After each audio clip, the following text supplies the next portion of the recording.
Every club. Every day. The Global Sports Podcast Network. Good morning, good afternoon, good evening, Southampton fans. Yeah. Well, skipping past that, I'd like to introduce you to a new member of the team. Oscar, how you doing, bud? Yeah, all good, thanks. Looking forward to it. Wonderful. Obviously, it's been me and Greg for the longest time. Sometimes just me, and sometimes just Greg. So now we're going to be a three-man team. This is exciting. Sometimes it'll be all of us. Sometimes it'll just be the two of us. Sometimes it might be one of us on our own, depending on how bad it goes. I'm hoping our scheduling isn't that terrible. Let's face it, this might be the most exciting transfer we see this January. I have seen the transfer link, though. Exciting times. We actually have to look for the name. It's mad. Well, let's not waste that. We've got a whole episode to squeeze out of that tomorrow. Right, so I guess no time at the present to get into it. It was a game that I predicted we would lose 3-0. Greg predicted we would win 3-1, which was insane. I never thought we would score 2 goals, though. So that was nice. We had Tuapul's first ever goal for Southampton. It turns out that a big striker can actually score a goal. So that's a positive. We turned it on for the last 20 minutes of the game. Also a positive. If we played as well as we played for that 12 minutes of stoppage time, we had half a chance. Yeah, but there's a lot, right? There's a lot to unpack. And obviously we'll try and pretend we're professionals once, Greg, and go right to the beginning, which is the team sheet, which, you know, obviously we knew Dibbling wasn't going to be in. 4 to 6 weeks though is slightly worrying. Les out for Downs, and then obviously Archer and Armstrong in, Solomana on the bench, and Anthony Taylor as ref, which I feel like worked in our favour for the first time ever today. And to be clear, I still feel bad. I still think he's a bad referee, and I still think he did a poor job today. It was coincidentally fell onto our side. So, Oscar, how do you feel about the lineup? What was your thoughts going into the game? I thought it was an interesting one. I think consistency is probably important now if we can, but appreciate there's only been a few days since the last game, so I suspect that might be a possibility as to why changes were made. I think it's a tricky one. I think he's looking for a balance to try and find goals from somewhere, but as we all well know, no easy feat at the moment, unfortunately. We're requiring other teams to score for us, or a centre-back doing some sort of Rabona flick, which I'm not entirely sure was intentional, but if it was, fair play to the man. The commentators on the source that I was watching also couldn't quite figure out how deliberate that was, and it was somewhere between the luckiest or the best goal they've ever seen from a centre-back. I said luckiest, come on! I think the only intentional centre-back goals this season have been Taylor Harwood-Bellis getting his head on the end of it, and that's it. I 100% feel like Ben Doak was trying to pass it, hoping someone would run into the space, and then didn't, and it went in. And I bet he was happy about it. So either way, it was a goal. It almost wasn't, but obviously it was then ruled onside. So it's a happy days. I love having to stop for 12 minutes of stoppage time today, which felt like a lot. I don't remember it being that much, but then we had a lot of... Both of the stops were serenaded by both sets of fans with their opinions on VAR. Let's put it that way. There were a lot of songs about Anthony Taylor. Yeah. Yes, I can imagine. It was nice for a VAR decision to go in our favour for once. It's just a shame it's one that didn't really, in the grand scheme of things, make a huge amount of difference. I don't think necessarily it was offside or was an impact from the player, but, take what you can get. Yeah, that's kind of where I'm at, and I think that's what we need to take. I've mentioned it a couple of weeks ago, like one of the comments we had on TikTok from a Sheffield United fan that feels sorry for us, and to be quite frank, I'll take the sympathy, was that we just need to enjoy every single moment that goes our way, because that's the only part of joy we're going to get out of this season. So if it means that a decision goes our way or a ridiculous goal happens, then I guess we'll take it. But 100%. Yeah, obviously Archer managed to get in. Greg, I know you've been a big fan. I know, Oscar, you shared some thoughts that you thought he did. How do you think he did today? Because obviously, pairing up with Armstrong didn't really help, it didn't seem to feel like the game sort of came alive really until both of them got hooked off. So, do you think it was the right call them starting? Do you reckon they should have been in a different position or what? I still think that both of those players start better or play better with someone to bounce off of, and that was severely lacking. We took Les out of the picture, who has fulfilled that role in the absence of Tallpool. But also we see him as the target man at other points. So don't. It seems to be the key feature of our team is that we play better when we've got someone to aim at up front to hold it up and have some of these players run off. And it's baffling how we've been saying that since I think before Christmas. And like, you're never ever going to see Armstrong and Archer play together, mate. That's like, sorry, not Armstrong and Archer. Archer and Tallpool. You're just never going to see them play together. Like, apart from that 5 minutes, it's that one time in a game that I can't even remember what it was. I just think that the vibes are not there, and I don't understand why we can see things that managers don't. What it is about everyone's screaming for it that's so wrong. I genuinely, it's so bizarre at this point, because it did feel like we kind of put two of the same player up the top and hoped that something would come off. Whereas, there are a couple of times where I remember seeing like sort of Armstrong just not be in position, which is pretty as per, and other times where Archer just couldn't get on the end of it because that's not his strength, as you pointed out. So yeah, a bit strange, but obviously, I guess the only thing I can think of really is fitness. I'd say Downs coming in for Les wasn't really great. He seemed to lose his head, as from what I could see. He got very, very stressed out in the first half, and I'm not really surprised he was swapped out, because I think he was lucky not to really get a red, if I'm totally honest. And I think that had he carried on, I wouldn't have been surprised if he was then sent off and then we went on to lose 5-0. So it's sad, but like it's really weird. And I think, Greg, my opinions on Les, and I'm really I find it so mad how my opinion of him has changed so rapidly.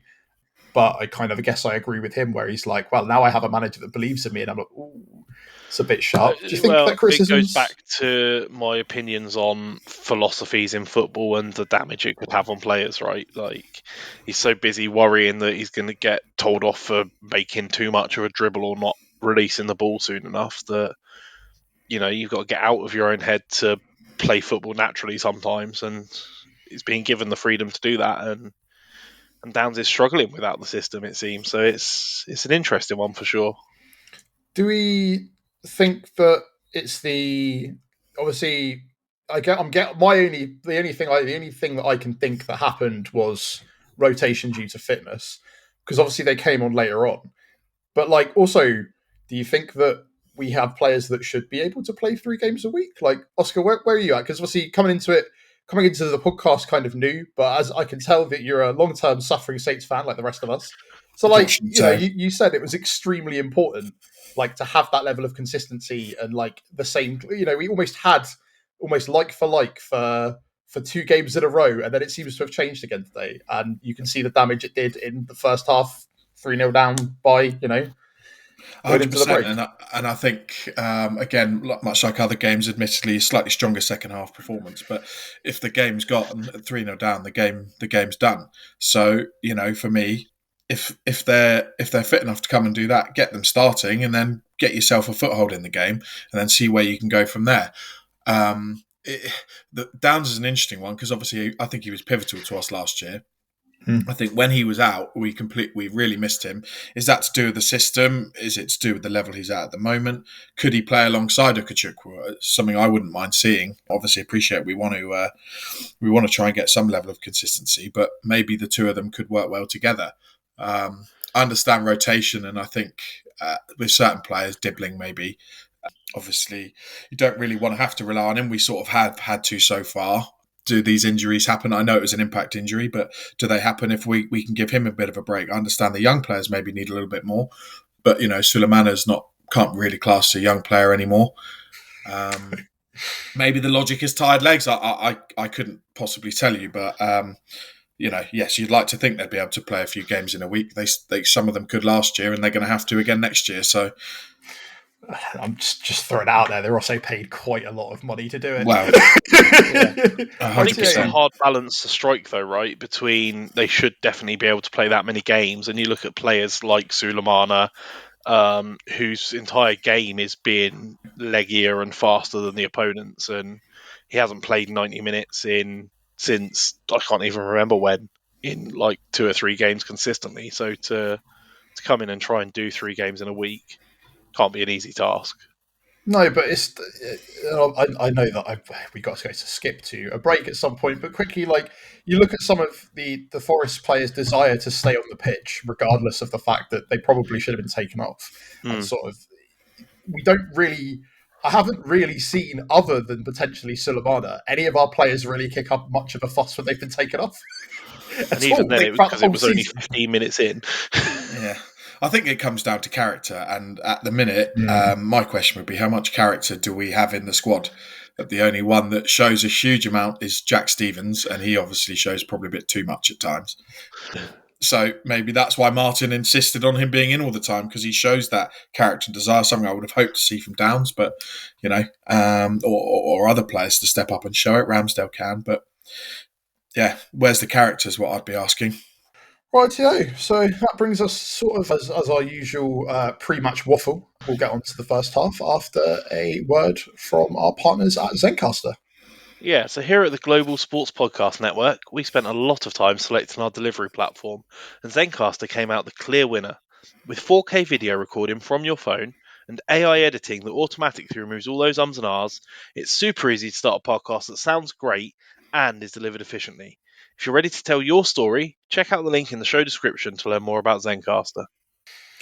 And we're back. So, right, straight into it then. Obviously, we talked about all the teams' ins and outs, and obviously we've alluded to some of the events that have happened. But the first half, in my opinion, incredibly forgettable. Not if you're a Forest fan. For a Saints fan, it was like the greatest hits, right? Of a goal from somebody, a first Premier League goal from somebody that hasn't scored a goal for Forest. So we managed to do the whole break the curse. Some weird VAR decisions, just as some general bad refereeing. We had a classic Russell Martin individual mistake trying to pass out from the back for some bizarre reason. Once again, just finishing off Saints bingo, right? It's not really exactly. A Saints game if you don't give away a goal. And then just a solid goal from an informed striker that then, put us into a position where, well, to be fair, I think most Saints fans at that point thought the game was dead and would be really lucky if not to get it on a 5. But yeah, that first half, I can't. One of the only things that I could really pick up on was one, how miserable I was getting, and there was my partner, my wife walked in and she started laughing because I didn't hear her because I was too busy shouting at my computer. Until eventually tapping on the shoulder was like, "So you're having fun then?" And then I'm like, "Don't stop, set," because it's just another one of those games where I was like, "Great, I'm going to get to the end of this recording with absolutely nothing exciting to talk about again." I'm prone for kicking off about very sort of post game as it is anyway, especially with just like how it's been recently. But like, I think the overwhelming feeling I had towards the end of that, actually even about halfway through that half, was just like apathy. Like, I'm just so sad, and it genuinely looked like that the game had entirely gone, and the only things that were really happening was occasionally Sugawara or Walker Peters would get the ball and get it forward. But other than that, it was just a lot of us being bad. So, Oscar, I'll pivot to you. Like, what's your opinion of the first half? Well, again, I think the question has got to be asked about their character at times. How we can keep coming out and just being blown away. And, yes, there's a reaction in the second half again, but is that them taking their foot off the gas? Same as Tottenham. These teams, I think, just know as soon as they score against us, we're in trouble, because the likelihood of us scoring 1 is slim. The likelihood of us scoring 2, I know we have today, but I just wouldn't have put a bet on it though. No, 100%. And if we're relying on Walker Peters to be our creative outlet, which, let's be fair, a lot of the time last season we did as well. He's a right back. Like, look, he's a good right back, but he's a right back. Like, what are these? these attacking players have got to, at some point, we know that we need quality up there and we need some help, but we can't have a defender being our most creative player. But it's just, if a goal goes in, and what's the reaction? Where do you go? How do you reset? Like, that's always a good way to, especially at the moment. And I know psychologically we're obviously not in the best place, but I've heard stuff from a sports psychologist that says, look, you've just got to reset when you make a mistake or something goes well. You just reset and go again. And we don't seem to be able to do that for one reason or another, and it just then builds and cascades. Yeah, it's genuinely like it does feel that every time we concede a goal, not only their heads drop, but you can see the sort of the frustration, and everyone starts shouting at each other, and then they start getting a bit more reckless. And it's kind of like, yeah, we sometimes show a bit of reaction, but it's really, really frustrating that we have to. There always has to be us showing a reaction and never ever getting on the front foot. Like, I can't remember when arguably the Man United game where we were 1-0 up, but still managed to completely capitulate at the end of the game. Again, we've already discussed how a lot of that is due to the change of personnel. Part of that, I think, is that the personnel that were brought on, a lot of them started today and showed why they're not being picked, in my opinion. And I know that a lot of fans have spoken about the lack of a leader, and that's where you need someone to step up and say, right, come on, goal's gone in, we've got to reset. But I think teams lick their lips. As soon as a goal goes in, they know, right, 2, 3, 4 more to have here. Let's get going. And who's going to be that leader to step up and do it? It's difficult because it's like you don't really know where everyone's head's at. And it does feel like so many of them at this point are just sort of not here. And I think the problem is like the lack of signings, which I understand why, don't get me wrong, and the lack of sort of the fact that the club have even said that this season is a write-off. And I know that the season's a write-off, and they probably know the season's a write-off, but that means that they're going into these games without anyone really sort of jeering them up. And sometimes, as I said to Greg last episode, like, I don't care if it's fear of the manager going ballistic, something to give them an anchor to go on. And today they seem to show a bit of it. They gave a little bit of consolation to travelling fans, but like, I don't know, like, Greg, you've been there a lot more than me this season. You've been part of that group of people that have just been... I've got a positive spin to put on it. Okay, go for gold. Because if you look coming into these fixtures, nobody expected us to get any points. Maybe against Man United, especially at 1-0 up. But if you think realistically, we played really well for 82 minutes against United, and we played really well for 20 minutes to half an hour at the end. And it feels like we're getting closer to a full performance, and the bits are coming together. And yeah, the starting lineup probably wasn't there with some of those pieces today due to fitness or whatever the reason was. But it's something that we can hopefully take to build upon. We've got a full week until the next game now, and that might be the, if in a week's time we're back here saying, well, we were good for spells against Newcastle, that really is going to be the story of the season. But maybe we can take it this week and build upon it and actually look to get at least something out of that game. It really needs to be the case. I think otherwise, it would be nice. Right, it's on the beach. I think it would be nice that at the minute we seem to either get completely wiped away in the first half and destroyed and game done, or we put in a plucky performance and we still lose. Like, it's really frustrating, I think, at times, because I don't think we are miles off the quality that Ipswich have got, minus the lap. I don't think we're miles off the quality Leicester have got, but it's those moments, the Leicester game, the Ipswich game, plucky, admirable plucky defeats, but ultimately still defeats. And I think it's frustrating. And can we find that middle ground? I think that's the hope. But that's where this performance itself is one of the classic Saints doing better against a better team, right? United the other day, admittedly, United at this point, and like case at the time, is like a bottom of the league club. However, described by their own manager today, by the way, as the worst Premier League side in Manchester United history. They're not wrong. And then on top of that, you've got when we played against Arsenal and when we played against City, and which it was the start of their downfall, if everyone remembers rightly. But it's exactly that. It's these plucky little we tried performances, and everyone gives them a big clap, but it's the same amount of points at the end of the day. But anyway, we're gonna pivot quickly across to a word from our partners at the Global Sports Podcast Network. Global Sports Podcast Network is changing the face of football podcasting with daily content for every Premier League team, women's football, fantasy football, and a daily Premier League wrap-up, broadcasted in 5 different languages. This is your one-stop shop for your daily football fix. Find GSPN wherever you find your usual podcasts. And we're back. So, let's talk about the more exciting part of the game.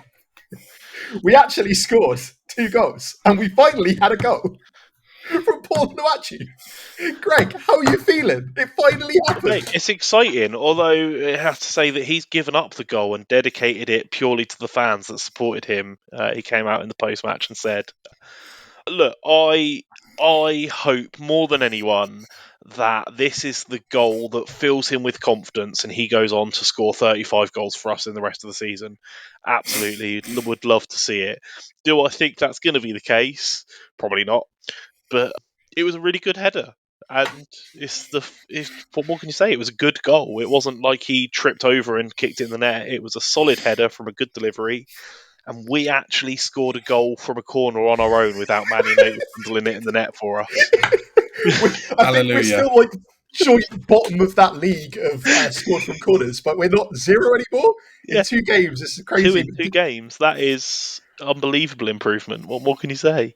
That is that is massive, and technically 2 goals in a game. I did think that when we came on at half time, it would be very, very much the same. Then obviously, sort of after 10 minutes of very, very similar, except the fact that obviously Big Les started to drive it a little bit more forward.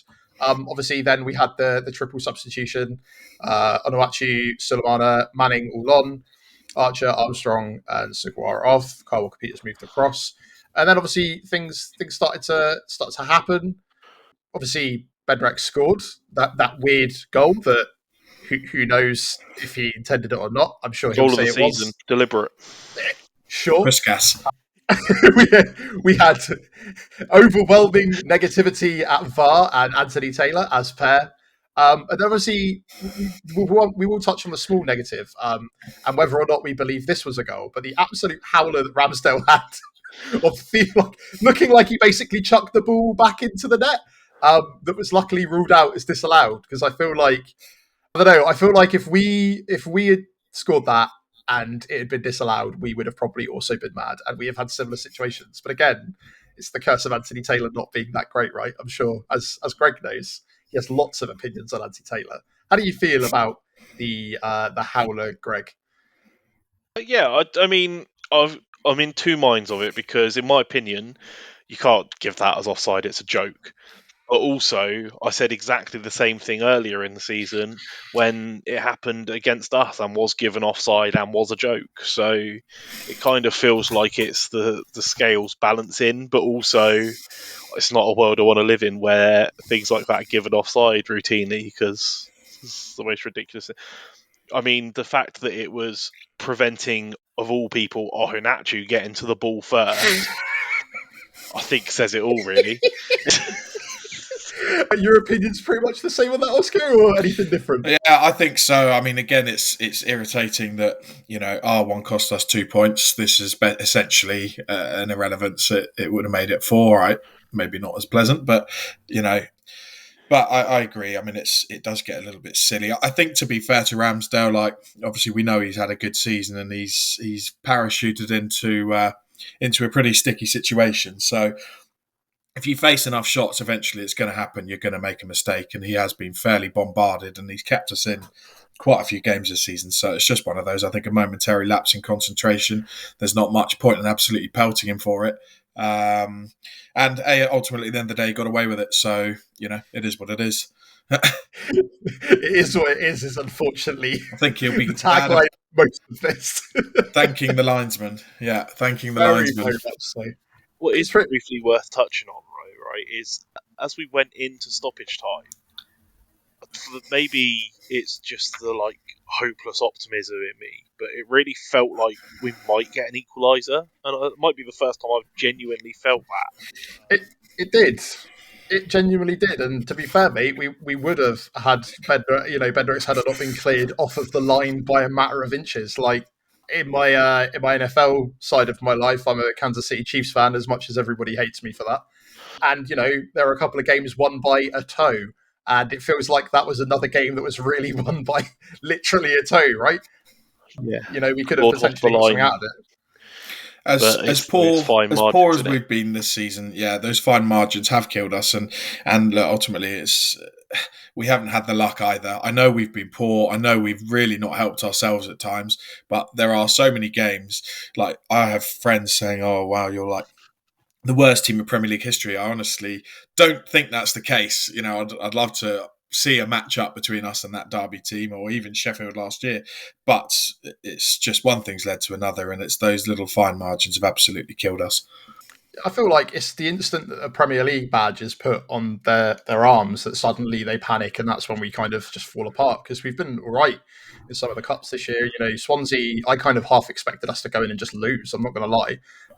We won quite, it wasn't the best game of all time, but we've had games that even at the beginning of the season, we beat Cardiff quite comfortably. Yes, we conceded lots, but that was unfortunately Martin Ball. So yeah, it is.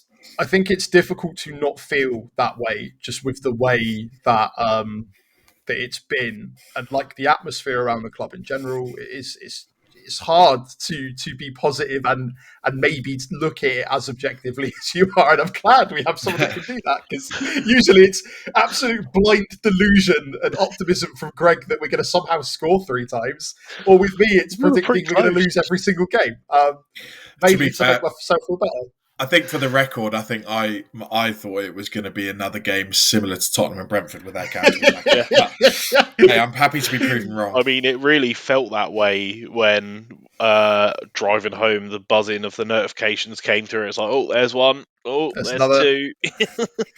Right. 3-0. Yeah, here we go. I got 2 more points that I really want to cover off. But one of the thoughts that I had written down was spare a moment for James Ward-Prowse that could have come on and definitely probably could have got a free kick against us that he could have scored and finally beat Beckham's record against his old club.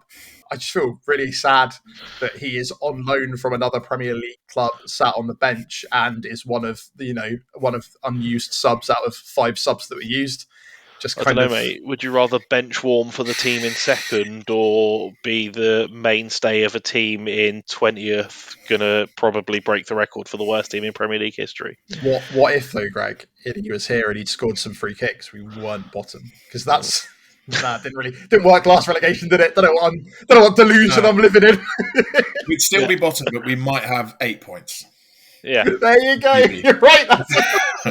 So, obviously, the other thing I wanted to cover was we changed shape a little bit. Obviously, Bree got taken off and Smallbone got put on, which I kind of half expected us to not be great, and it seemed to be like a kind of last roll of the dice that then kind of worked, because off the back of that, Onuachu scored, and then we started, as Greg pointed out, driving forward. There was a feeling, oh my goodness, we might actually get something. That then obviously. Don't know if you can read into the shape change too much, because I did notice for the last 7 minutes of stoppage time that Harwood Bellis was playing up front. So. This is also true.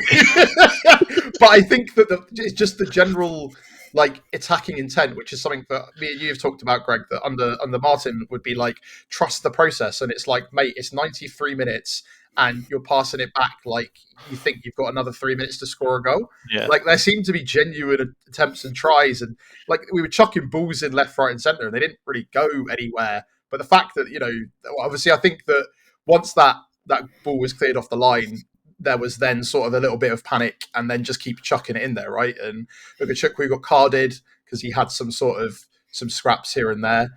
I think that was a bit harsh. I think it was a good tackle. He got the ball. Yeah, exactly. Yeah, but again, it's Anthony Taylor effing, isn't it? but again, like I think that that kind of petered down. But it was nice to see us go all out towards the end and almost get it off the line. But ultimately, it's a plucky defeat, isn't it?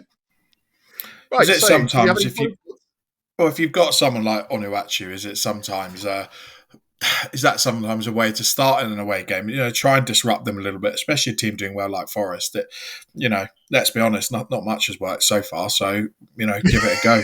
I'm still crying out that Paul to be the physical and tall presence, and Cameron Archer to run at them and cause them issues that way.